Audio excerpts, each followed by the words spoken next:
전 밑바닥에서 왔습니다. 이야. আসসালামু আলাইকুম ডায়মন্ডস, ভালো আছো নিশ্চয়ই সবাই।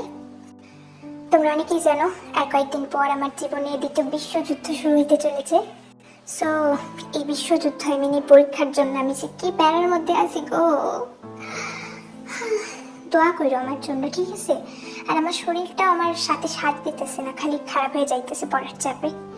মানে সারা বছর না পড়ে একদিন এসে পড়লে যা হয় আর কি। এখন কথা হইতেছে, সময়ের এই তীব্র সংকটের মধ্যে কিঞ্চিত সময় বের কইরা তোমাদের জন্য ভিডিওটা বানাইছি, ঠিক আছে? হ্যাঁ জানি অনেক ছোট হয়েছে, মানে ইউটিউব থেকে মানে বেশি করে আর ভয়েস দিতে পারি নাই, ডোন্ট মাইন্ড। আর এডিটটাও কোনো রকম পিক টিক দিয়া করছি, তো একটু মানাই নিও। আর 2 মাস মতো তো আমি মনে হয় না আর কোনো ভিডিও দিতে পারবো বলে, কাজ 2 মাস মতো লেগেই যাবে পরীক্ষা শেষ হতে হতে। তারপর আগের মতো অত রেগুলার তবুও দিতে পারবো না, কজ আবার অ্যাডমিশন আছে। হ্যাঁ, অ্যাডমিশনটা হয়ে যাক, তারপর আবার রেগুলার শুরু করবো। তো আপাতত ওয়েট করো 2টা মাস, আমি সময় পাইলেই লাইভে আসবো। হ্যাঁ, আর লাইভে আসলে রাত্রেবেলা আসবো, কজ অন্য সময় হয় না। রাত্রেবেলা লাইভে আসবো, 8টা দিব ইনশাআল্লাহ। আর লাইভে আসার আগে আমি কমিউনিটিতে পোস্ট করে দিব। আর যদি 2-1টা ভিডিও দিতে পারি দিব। সো আমার জন্য দোয়া করো আর ভিডিওটা এনজয় করো। থ্যাংক ইউ, আল্লাহ হাফেজ।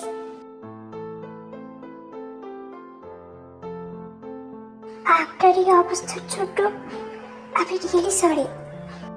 মিনহু তীর দিকে হাসি মুখে তাকিয়ে বলল, এই মা তুমি কেন সরি বলছো?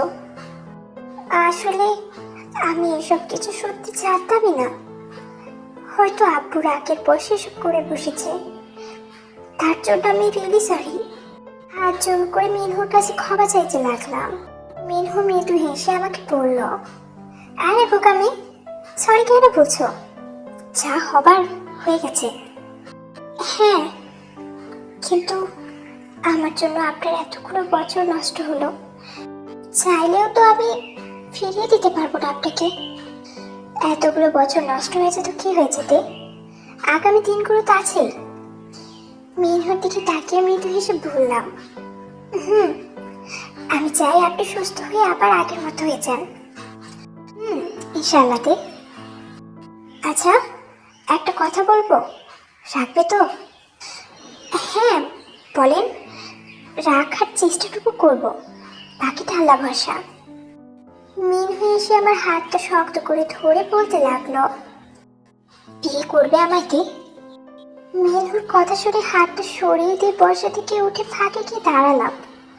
হঠাৎ তখনই জাঙ্কু কেবিনে ঢুকলো। আমি জাঙ্কুকের দিকে অসহায়ভাবে তাকালাম। হঠাৎ জাঙ্কুক যা বলে বসলো তাতে যেন আমার পায়ের নিচে মাটি সরে গেল। জাঙ্কুক আমার দিকে তাকিয়ে বলল, তুই চাইলে বিয়ে খুব তাড়াতাড়ি হবে মিনহু। মিনহু হেসে বলল, জাঙ্কুক তুই কখন আসছিস? জাঙ্কুক আমার দিক থেকে চোখ সরিয়ে মিনহুর দিকে তাকালো। এই তো নার্স কল দিয়ে বললো একটা মেয়ে আসছে তোর সাথে দেখা করতে, কিন্তু বুঝতে পারিনি কে আসতে পারে। কথাটা শেষ করে জাঙ্কুক আবার দিকে তাকালো। ভালো করছিস জাঙ্কুক, ভিতরে আয়। জাঙ্কুক আমার দিক থেকে চোখ সরিয়ে মিনহুর দিকে তাকিয়ে ভিতরে এলো। মিনহু আমার দিকে তাকিয়ে জাঙ্কুকের উদ্দেশ্যে বলল, এই তো মঞ্জুরাকে কি আমাদের বিয়ের কথা বলছিলাম, তুই এসব নিয়ে একদম টেনশন করিস না, আমি আর আইরিন সবটা সামলে নেব, কেমন? Thanks Jungkook. হ্যাঁ Minho, okay okay sorry, I mean no sorry no thanks, alright.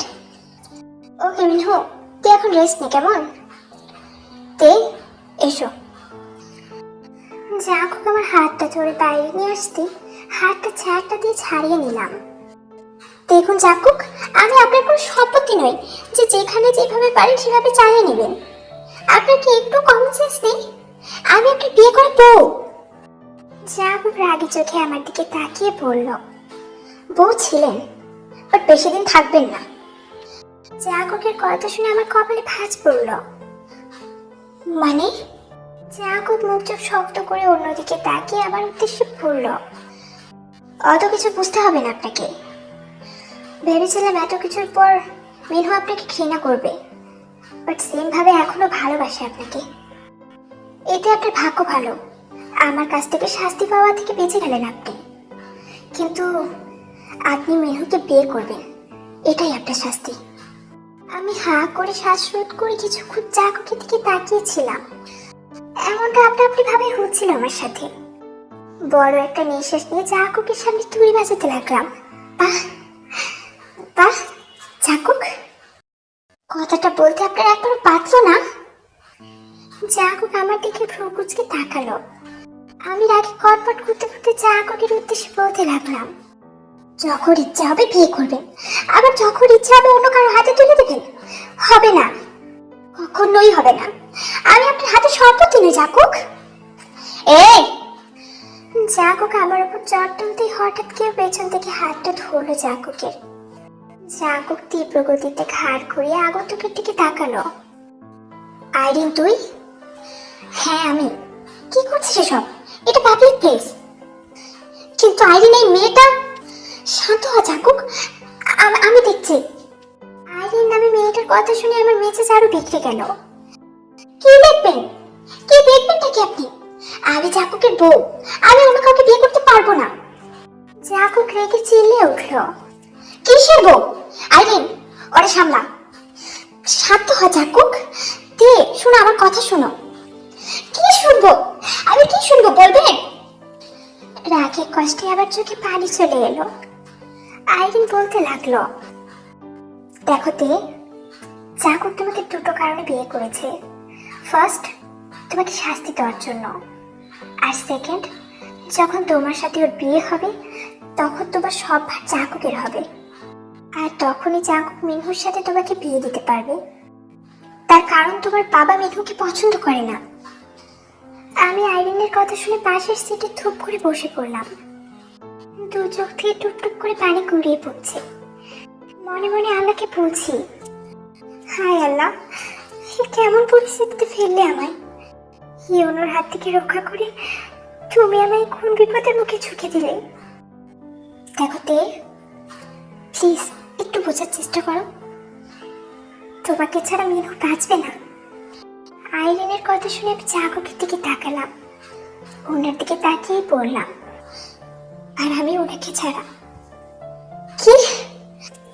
আমার কথা শুনে আইরিন পুরোপুরি হতভম্ব। জাকুক রাগে খেকে উঠল। চুপ, তুই একদম চুপ থাকবি, একদম। জাকুক আমার হাত ধরে সজোরে বাইরে এনে গাড়িতে বসিয়ে দিল। একটু পর গাড়ি আমাদের বাসার সামনে এসে দাঁড় করালো। জাকুক, জাকুক, আমরা এখানে কেন? জাকুক ঠান্ডা কণ্ঠে আমাকে বলল, আয় প্লিজ প্লিজ জাকুক, বাবার বাড়িতে কেন নিয়ে এসেছেন আমাকে? জাকুক জোর করে আমাকে ভেতরে নিয়ে আসলো। বাসার ভেতরে ঢুকতেই আমাদের দিকে সবাই অবাক। আবু কিছুক্ষণ স্তব্ধ হয়ে আমাদের দুজনকে দেখে তারপর জাকুকের উদ্দেশ্যে বলল, এই জামাই বাবা, তোমরা এখন এখানে? কোনো সমস্যা? জাকুক ঠান্ডা কণ্ঠে বাবার উদ্দেশ্যে বলল, হ্যাঁ, আপনার মেয়েকে ফিরিয়ে দিতে এসেছি। জাকুকের মুখে এমন কথা শুনে সবার মুখ কালো হয়ে গেল, বিশেষ করে আব্বুর। তড়িঘড়ি করে জাকুকের হাতটা চেপে ধরলাম। তারপর অসহায় চোখে ওনার দিকে তাকালাম। Please please Jungkook. টলমল চোখে ওনার দিকে তাকিয়ে আছি। হঠাৎ জাকুক হেসে উঠল। আমি জাকুকের দিকে অবাক হয়ে তাকালাম। জাকুক হাসতে হাসতে বলল, সরি সরি, একটু মজা করলাম। আপনাদের মেয়ে আপনাদের খুব মিস করছিল, তাই চলে আসলাম আর কি। কিতে, তাই না বলেন? হ্যাঁ হ্যাঁ আব্বু। হে রামজন, আমাকে পানি দাও। উফ, এক্ষুনি আমার কিডনি গলায় এসে আটকে যেত। সুবিন সাহেব বুকে হাত চেপে ধরে হেসে দিলেন। সুজি দু হাত কোমরে ধরে রাগি ভাব নিয়ে জাকুকের উদ্দেশ্যে বলল, জিজু, এমন মজা করা ঠিক না। আপুর হার্টের প্রবলেম আছে কিন্তু। উপস, সরি শালিকা। সঙ্গে সঙ্গে সুজি হেসে দিল। ওকে ওকে, এবার তোমরা ভেতরে এসো। হে জাগো বাবা, ভেতরে এসো। তে চলেন। হ্যাঁ হ্যাঁ যাচ্ছি। সবাই মিলে আড্ডা দিতে বসলো। জাগর সবার সাথে হাসি মুখে গল্প করতে লাগলো। আমি মাথাটা দেয়ালে ঠেকে চোখ বন্ধ করে নিতে চোখ দিয়ে অজয় পানি পড়তে লাগলো। কি করবো আমি এখন, কি করবো? এই কোন দোকানে ফিরলে আমাকে? একদিকে ভালোবাসা, অন্যদিকে মাকে তোর প্রমিস, এইদিকে পরিবারের হাসি। কি করবো আমি কিচ্ছু বুঝতে পারছি না। আল্লাহ, 2 হাত জোর করে আল্লাহকে ডাকছি। একটু পর সবার থেকে বিদায় নিয়ে বাসায় চলে আসলাম। বাসায় ঢুকতে শ্বশুর একটু ডাক দিল, বোমা কোথায় গেছিলে? পাপা আসলে জাগুক আমাকে কথাটা শেষ করতে না দিয়ে বলল, তেকে নিয়ে একটু ঘুরতে বেরিয়েছিলাম। মিসেস চেন বেগম মানে আমার শাশুড়ি আম্মা খুশিতে গদগদ হয়ে বললেন, বাহ খুব ভালো করেছিস। আজকে সকাল থেকে মেয়েটার মন খুব খারাপ ছিল, এই তো বাইরে থেকে বেরিয়ে এলি, এবার মনটা ঠিক হয়েছে তো? হ্যাঁ মা, হাসি মুখে শাশুড়ি আম্মুকে উত্তর করলাম। শ্বশুর আপা মানে হারেম সাহেব হেসে আমার মাথায় হাত দিয়ে বললেন, খুব ভালো করেছো। রাতের বেলা রুমের বেলকনিতে বসে বাইরের দিকে তাকিয়ে আছি, হঠাৎ জাগুক রুমে আসলো। জাগুক এসে আমার উদ্দেশ্যে প্রশ্ন ছুঁড়ে মারলো, তো কি ডিসিশন নেওয়া হলো? আমি নিশ্চুপ রইলাম। জাগুক আবারও আমার উদ্দেশ্যে বলল, এই যে হ্যালো। ও হ্যাঁ, কি যেটা বলছিলেন? তাড়াহুড়ো করে দাঁড়িয়ে পড়লাম। জাগুক আমার দিকে ভ্রু কুচকে তাকিয়ে পড়ল, বলছি কি ভাবলেন?